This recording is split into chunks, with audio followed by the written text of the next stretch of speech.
اس میں بدلہ چکانا پڑے گا۔ میں جلسوں میں جاتا تھا تو میری والدہ کچھ ناراض ہوگی کہ بیٹا آپ جاتے ہمیں اطلاع بھی نہیں کرتے، تو میں غصہ ہو گیا۔ ایک دن میں نے کہا کہ ایک لوگوں کے پروگرام پہ جاؤں، آپ کو اطلاع کروں اور آپ سے اجازت لے لوں ایک پروگرام پہ۔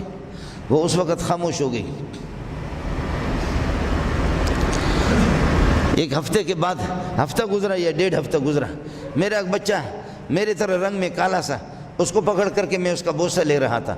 والدہ میری ادھر بیٹھی ہوئی تھی، مجھ سے کہا حافظ، حافظ کہہ کر کے پکارتی، حافظ۔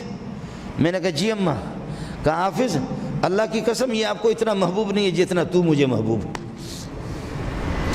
اس کالو خان پر تو مر رہا ہے نا، اور یہ تیرا بچہ ہے، تو اس پر جتنا، یہ تجھے اتنا محبوب نہیں ہے جتنا آپ مجھے محبوب ہے۔ لیکن میں نے کوئی بڑا قصور کیا اور کوئی جرم کیا کہ میں نے آپ سے کہا کہ حالات کس طرح ہیں، آپ جاتے تو ہمیں اطلاع تو کر دو، اطلاع کر دو کہ آپ کے لیے دعا کریں کہ آپ کی واپسی کب ہوگی۔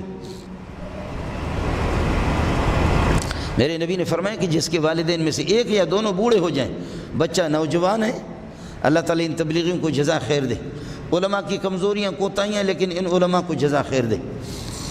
یہ اللہ کا رنگ اس طرح چڑھ جاتا ہے بعض لوگوں پر، دیندار علماء پر اور طلباء پر، ان کو حقارت کی نظر سے نہ دیکھیں۔ یہ تبلیغ والے، ان کو میں نے دیکھا بخدا کہ اپنے بوڑھے والدین اگالدان نہیں ہے، ابا کہتے کہا تو وہ اپنا ہاتھ آگے کرتا ہے، ابا میرے ہاتھ پہ تھوک۔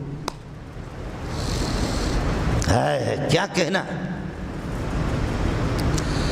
کیا کہنا ان کا۔ ہمارے طلباء میں بھی یہ ہزاروں ہمارے ہاں پڑھتے ہیں، میں نے ہزاروں کو پڑھایا ہے ابھی تک علماء کو، لیکن ماشاءاللہ ان میں جو احترام ہوتا ہے